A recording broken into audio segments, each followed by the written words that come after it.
Driving licence को कैसे आप लोगों को अप्लाई करना है? देखिए, हमारी टोटल ट्रांसपोर्ट डिपार्टमेंट में है तकरीबन 51 सर्विसेज हैं जो हम दे रहे हैं। उसमें से 43 सर्विसेज जो हैं वो ऑनलाइन हो चुकी हैं। कुछ सर्विसेज जैसे आपको ड्राइविंग लाइसेंस लेनी है अपने लिए, उसके लिए आपको मेरे पास आना है ट्रायल टेस्ट के लिए मेरे बोर्ड पे। आपको गाड़ी की फ़िटनेस करानी है, उसके लिए मजबूरन मेरे पास आना है। आपने कोई बाहर से गाड़ी ख़रीदी है, उसकी रजिस्ट्रेशन मार्क चेंज करना है, उसके लिए आपको फ़ीस असेसमेंट के लिए हमारे पास आना पड़ता है। ये कुछ गिनी चुनी सर्विसेज हैं जहां हमें फ़िज़िकल अपीयरेंस की ज़रूरत है। लेकिन बाकी की जो बहुत सारी जिनका ज़्यादा रश है, से आपको लर्नर लाइसेंस लेनी है, आपको ट्रांसफ़र ऑफ ओनरशिप गाड़ी की करनी है, आपको रजिस्ट्रेशन है डीलर एंड पे होती है।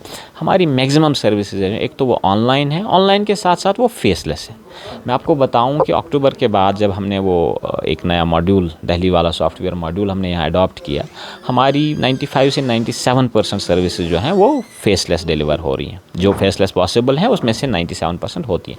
अब मसला ये है कि आप बताएंगे फिर भी हमारे आरटीओ में भी रश लगता है। मैं बता रहा हूँ इसका कि अभी लोगों में वो रुझान नहीं है, लोगों को ये बिलीफ नहीं है। वो बाहर जाके अपने सीएससी सेंटर से अपने कंप्यूटर से रिन्यूअल ऑफ लाइसेंस के लिए अप्लाई करते हैं, तो दूसरे दिन मेरे दफ्तर में आते हैं, जनाब उसका क्या हुआ। ये आदत है, पुरानी आदत है। तो मैं लोगों को यकीन दहानी दिलाता हूँ कि ख़ास तौर पे जो इंपॉर्टेंट सर्विसेज हैं, आपका लर्नर लाइसेंस है, आपने लाइसेंस का टेस्ट दे दिया, उसके बाद आपको हमारे पास आने की ज़रूरत नहीं है। आप या फेल होंगे या पास होंगे, दोनों सूरतों में आपको मैसेज पहुँचेगी। अब तो ड्राइविंग लाइसेंस की प्रिंटिंग भी हमने शुरू कर दी है, रिज्यूम कर दी है, आपको लाइसेंस बिल्कुल घर पहुँचेगी।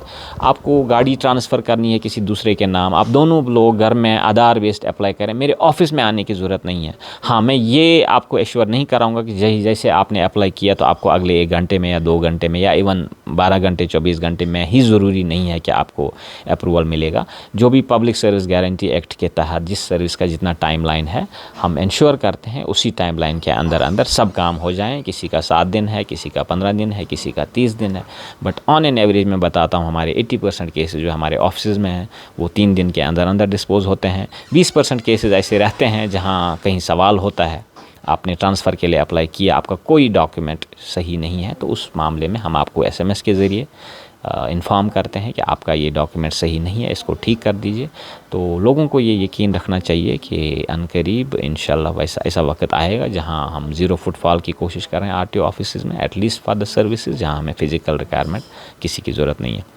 सर, आगे आने वाले दिनों में टुलिप गार्डन के साथ साथ बादलवारी खुलने जा रही है, तो क्या कुछ आपने तैयारी रखी और कैसे जो है आपने रूट्स तैयार किए? देखिए, टुलिप गार्डन के खोलने के सिलसिले में आज ही ड्यूकाम साहब ने एक मीटिंग ले ली।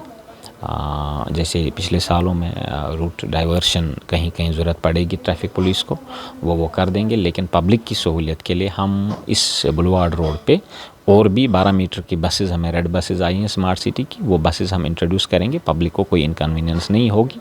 और साथ साथ में खुदा करे ये हमारा जो एक इनॉग्रल इवेंट होता है एक नए सीज़न का ट्यूलिप गार्डन का खुलना, तो इस साल भी पिछले सालों की तरह हमें ज़्यादा से ज़्यादा टूरिस्ट फ्लो रहे, यहाँ की इकॉनमी फ्लोरिश हो। हमारी तरफ से कोशिश होगी चाहे टूरिस्ट हो या लोकल हो, उसको पब्लिक ट्रांसपोर्ट को लेके कोई इनकन्वीनियंस नहीं।